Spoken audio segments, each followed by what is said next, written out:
If you are a company based in Southampton and looking to grow in 2026, but you're uncertain which digital marketing strategy that you should be using to try to get you the highest return on investment, if you're looking for more leads or more exposure online, should you be doubling down on AI SEO, also known as GEO or LLM optimization? Should you be trying to get your brand name or company name cited and recommended in ChatGPT or Gemini, which is what powers the AI overviews in Google?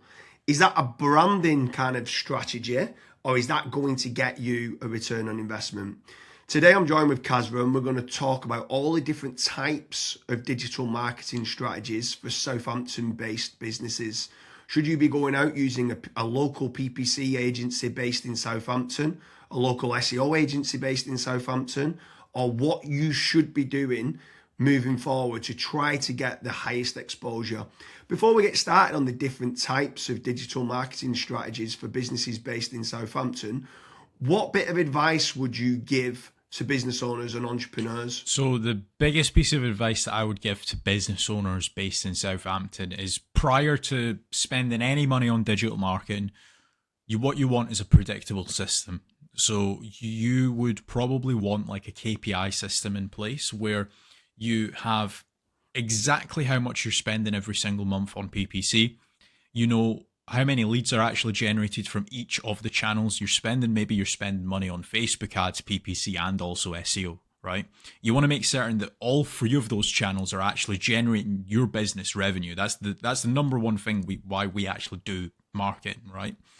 So once you actually know that, you then want to figure out, okay, from the Facebook ads, the SEO, and the PPC, how many of those leads have actually been generated from each channel, and what have the contact rates of each of those channels been as well? So let's say, for example, you might have generated 300 leads on Facebook, but you've not been able to contact any of them. But you might have been spending a lot of money on SEO, and you've been able to contact all of the leads on SEO, for example. So you want to be able to dig deeper into all of those separate channels.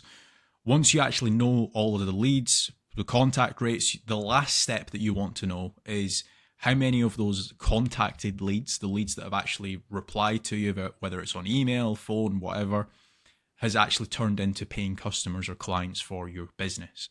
Once you have that in place, digital marketing just becomes a lot more predictable. You can turn off certain campaigns or certain channels. You can double down on certain stuff like SEO, PPC, etc. But let's get back to the actual different digital marketing channels. For Southampton-based businesses, what would your first recommendation be, James? So step number one for me has got to be branding or brand SEO, and making certain that you're looking good online, you've got a strong reputation. I think everything needs to start, the foundations need to start with a positive kind of brand SERP of who you are and what you do. So a SERP stands for Search Engine Results Page, and getting that branding right across the board then can lead on to other things of what you can be doing. It will improve your conversion rate on paid ads or social media. Any leads that you get in, the conversion rate would be good. If at the 11th hour, they're going to decide who you're going to go with, branding, I think, becomes very, very important. So I'd say that's the first thing that people need to get right for all digital marketing strategies.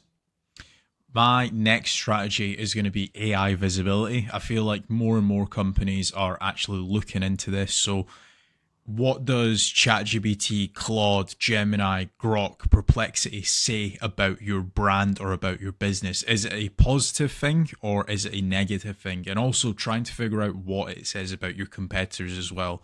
And obviously trying to improve that's really important. Some people call it AI SEO, some people call it GEO, some people call it LLM optimization, but this is going to be a big thing in 2026 and also in the years to come as well. Yeah, I think that's a huge strategy that people need to be looking at with regards to artificial intelligence. More and more people are obviously using AI. The next one for me is filling in the form at FatRank or Promo SEO, which do a commission-based lead generation service for UK companies looking to grow. I think it's important to be looking at your own digital marketing efforts to generate your own leads, but also if you can use some freelancers and outsource some as well, you've got that diversification of leads. So heading over to FatRank, tradesman.com, fill in the form and see whether they can help you with a no-risk supply of inquiries. Promise you'll also do a very similar performance-based lead generation service as well that you might want to fill in the form with there, and just double check whether you can go and get a third-party lead generation company to top up and start generating you some leads for your business to grow in 2026. Yeah, and then next on the list is Google Business Profiles, so Google Map listings. This is like local SEO where you basically just try and get more reviews. You build out your Google Business Profile in your local area. Now, there's pros and cons to this. I think the biggest pro is that once it is actually ranking, you're going to be consistently generating leads. However, to get from nowhere, like let's say you do not have a Google Maps listing at all, to get it ranking to position number 1, the issue you've got with that is there might be, let's say, a 60 or 100 review deficit. And to obviously get those reviews, you need leads. So it's one of those things. It's like the chicken and the egg. I for one just think it's good for personal branding or for branding of your company. So always try and get the Google Maps listing, but you should always know the pros and cons to it as well. Yeah, for certain. If you're in a local area, you want to try and get those local maps listing. For me, you need to be omni-channel and omnipresent. Yeah. I think the next part is SEO in general, so organic SEO.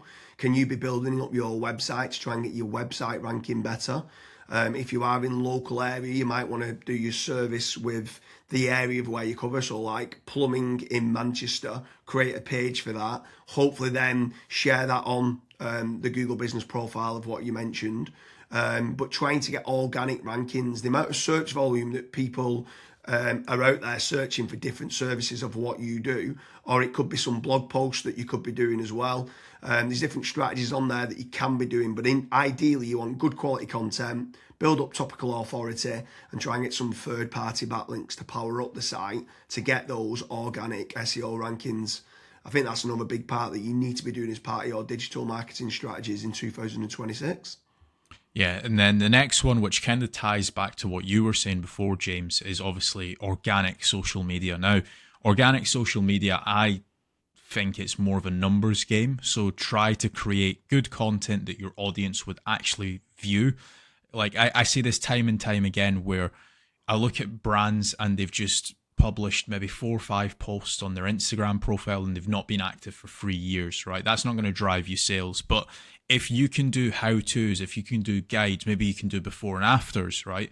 If you can do content like that, that way people will see you on socials and they will actually click to actually figure out more about you, fill in the contact form.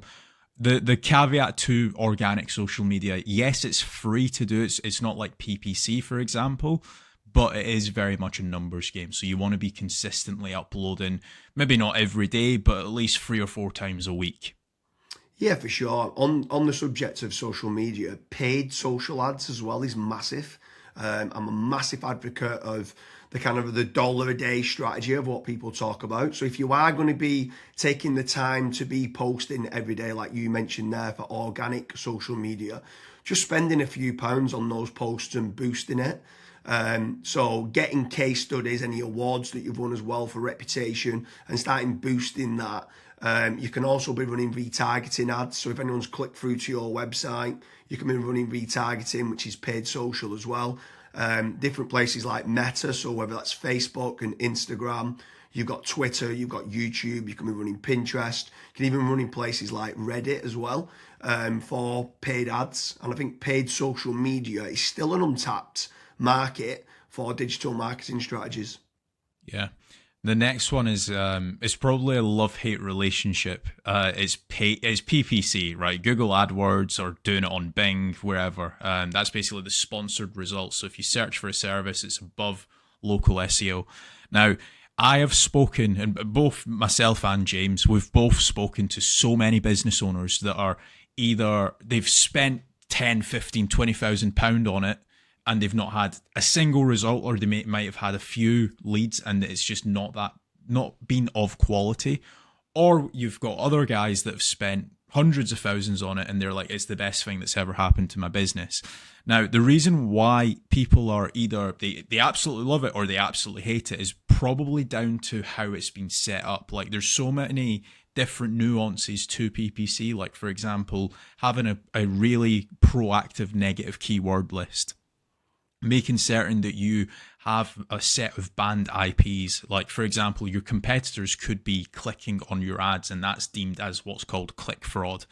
Making certain that you've got a high converting landing page, making certain that you KPI your sales team.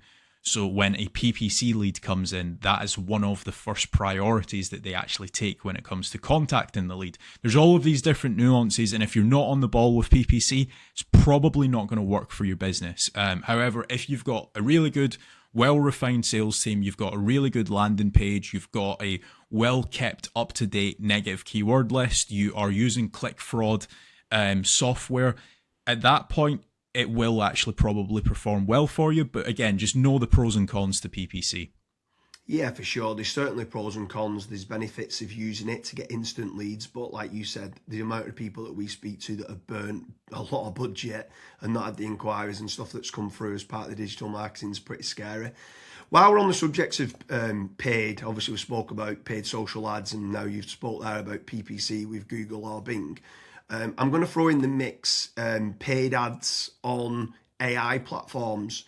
It's not fully rolled out as we're doing this video, but I know that ChatGPT are looking to try and roll out ChatGPT ads. Claude, Perplexity, other kind of LLMs might start rolling it out in 2026. I think if you're one of the early adopters and innovators to get on there, I think you could be getting cheap leads or cheap contact form submissions. So it's something to look out for of doing paid AI listings and ads. I think that could be something to look out for in 2026. Next on the list, and this is a little bit out of control. You do obviously have like forums that you can get your brand mentioned in, like for example, Reddit and Quora. That very much comes down to the after fact. Like, where are your customers that you've been dealing with previously? Are they actually raving and shouting about you? If they are, then that's a very good resource of getting other people recommending you. So if you can get that, again, it's a little bit out of your control, but asking for reviews, asking for them to recommend you to friends, to people, that can obviously generate you a decent amount of leads and inquiries as well. Yeah, for sure. And the add-on benefits to places like Reddit is that it's getting cited so much now in the AI overviews. So when you spoke there early on about AI visibility, if you can try to get a positive kind of lot of people talking about the products and services of what you do and some reviews on there, it's indirectly then going to help you, or directly actually is going to help you with AI visibility. And then the last one for me is tradesman websites, so like Check a Trade, Bark, or teaming up with a third-party lead generation company. Something I would say with all of these practices, Kazza touched on earlier about making certain that you understand your KPIs and your ROAS, return on ad spend. I think it's very important for business owners that are doing any sort of digital marketing to be tracking how much time and effort's being put into, let's say, running organic social media or running paid ads. Everything should have KPIs put in place. And this is exactly the same then with tradesman websites like Check a Trade, Bark, Rated People, My Builder. These could all be amazing platforms to generate leads that could get you a positive return on investment. And if you do, you should continue to be using those platforms. There's certain lead generation companies out there as well that could generate you quite a lot of leads. They could be using organic SEO or PPC or social media ads to generate you those leads. But if they are getting you a positive return on investment, again, I'm all for it as part of your digital marketing strategies. But I just want to repeat one more time with regards to FatRank and Promo SEO. They do lead generation and they guarantee a return on investment. It's a commission-based lead generation service or performance-based lead generation service. So make sure you head on over there, fill in the form. That could just be one part of generating leads of many. You should be trying to generate your own. You should never have a single point of failure, and you should be trying to get that diversification. But make sure you head on over to Promo SEO or FatRank lead generation service as part of your digital marketing efforts in 2026. Thank you very much, Kazra.